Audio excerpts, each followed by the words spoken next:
interessava muito o campo, me interessava os minerais, me interessava entender como é que a Terra estava lá, porque é que o planeta era do jeito que era.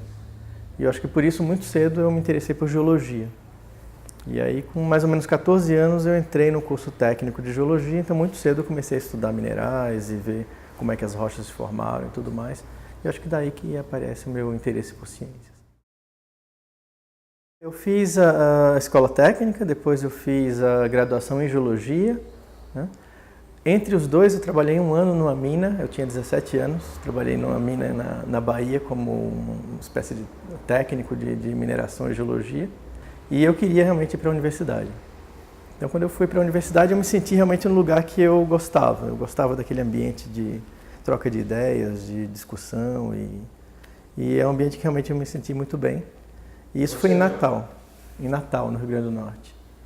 Então, eu terminei a faculdade lá, em Natal, e logo em seguida eu vim para São Paulo para fazer o doutorado aqui. Então, eu fiz doutorado diretamente saindo da graduação, aqui no IAG, aqui na USP. Meu interesse no doutorado é entender como é que se forma, como é que evolui a camada mais superior da Terra, que a gente chama de crosta. E aí depois eu passei a me interessar por outras coisas. E aí eu comecei a me interessar, por exemplo, em como é que certos períodos da Terra a gente tinha mudanças muito importantes no paleoambiente, na biologia, em processos profundos e como tudo isso se relacionava. E aí, a partir daí, a minha carreira foi toda calcada em entender certos períodos-chave da história da Terra, em que você tem mudanças biológicas importantes, mudanças nos ciclos biogeoquímicos importantes, mudanças na tectônica importantes. E aí, o que eu tenho feito nos últimos 20 anos é isso. Por ser estar na fronteira, numa fronteira interdisciplinar, eu preciso usar várias ferramentas diferentes. Então, por exemplo, a minha formação básica é em paleomagnetismo. Então, eu estudo o magnetismo das rochas para reconstruir a paleogeografia da Terra. Então, o meu input principal é definir qual é a posição de cada continente nessa paleoterra, que é uma geografia diferente da que é hoje. E aí, a partir desses dados, a partir dessa compreensão de como era a paleogeografia, eu começo a inserir outros elementos nessa equação. Então, eu começo a tentar estudar a partir de dados químicos, como é que era o metabolismo dos organismos nessa época, o que é que prevalecia, qual era o estado redox dos oceanos, qual era a composição da atmosfera nessa época. E tudo isso a gente vai tentando integrar num modelo de terra antigo. É assim que a gente estuda. Então, eu preciso de um pouco de geofísica, um pouco de geoquímica e um pouco de biologia para entender esse processo.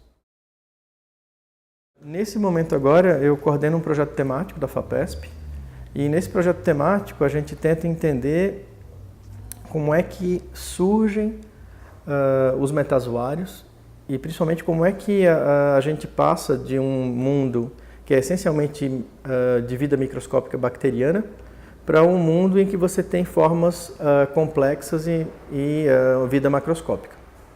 Isso acontece numa transição chamada Ediacarano-Cambriano, ou mais precisamente numa transição chave da história da Terra, que a gente chama de Proterozoico e Fanerozoico.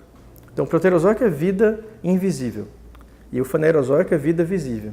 Essa transição tem causado um certo espanto e tem sido motivo de inquietação para cientistas desde Darwin. Quanto tempo? 540 milhões de anos. Então, o Darwin a explosão do Cambriano, exatamente.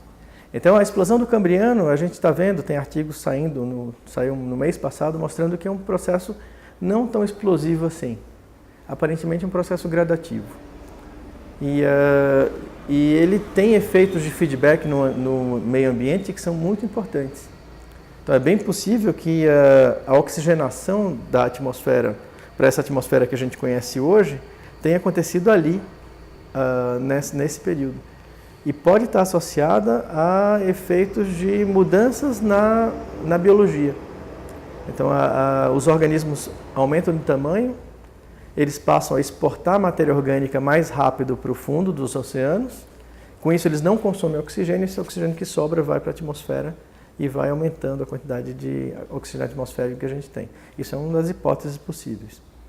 Então o nosso objetivo no projeto a gente vai coletar amostras no oeste do Brasil, no sul da África, no sul da China. Essas amostras elas vão depois ser analisadas em escala centimétrica, milimétrica, procurando os fósseis, ou seja, as evidências de vida, procurando dados geoquímicos e também dados sedimentológicos, ou seja, qual é o ambiente sedimentar, em que lugar da plataforma carbonática do litoral aquela rocha estava, para a gente tentar entender e reconstruir o paleoambiente daquela época e ver como é que esses organismos estavam distribuídos, como é que eles interagiam com esse meio ambiente e quais são as relações temporais entre os organismos e o ambiente geoquímico desse mar antigo. Eu acho que tem várias razões pelas quais a ciência é importante. A primeira, fundamental, é que a ciência é importante para que a gente se conheça, para que a gente saiba por que a gente está aqui, para onde a gente vai e de onde a gente vem. Então, esse eu acho que é uma coisa fundamental da ciência, é responder à curiosidade da humanidade. O segundo aspecto que eu acho importante é que a ciência pode ser usada para melhorar e contribuir para aprimorar a vida das pessoas. Então, tem algumas pessoas na área da gente que são impressionantes, e quando elas escrevem alguma coisa você tem curiosidade de ler. Então, e tem gente que eu conheci também que eu acho que são brilhantes.